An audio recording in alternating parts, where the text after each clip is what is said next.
Well, this distillery, we just built a new distillery. The first new distillery completely has been built in Kentucky for, gosh, I don't know how many. It's been a long, long time since everybody's had to remodel and expand because the bourbon business got so good. We were across the road here, and we sat right on top of the Kentucky River and US Highway 62, and we'd expanded as far as we could expand. So we had this property up here on the hill, and we come up here and built a complete new distillery. Now, we haven't changed anything the way we make it.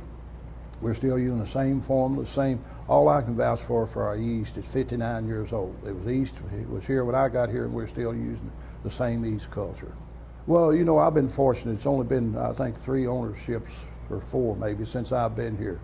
And they've always said that they wanted to keep Wild Turkey the same. They didn't want it changed, and I've been fortunate that way because, nowadays everything's the bottom line. People's looking at the cost and everything. But we're still making it the same way as the day we come here.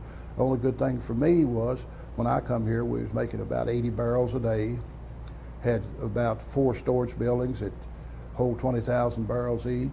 Now we have 26 storage buildings, and we're putting up a 50,000 barrel house right now.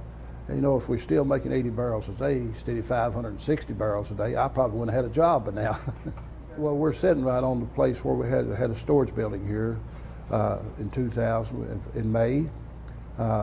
If you want to know exactly, 17,281 barrels. I never will forget that. That's how many we lost that day. We sat right on the top of the Kentucky River. The bourbon was going over the cliff into the river and down the river.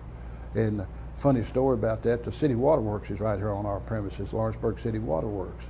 And they tell a story, they made them with OSHA and all those regulations.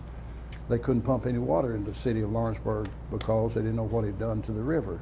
But I laughed about that. The city fathers told me later on, said the reason they quit pumping, they didn't know whether to charge by the drink or the gallon coming into town.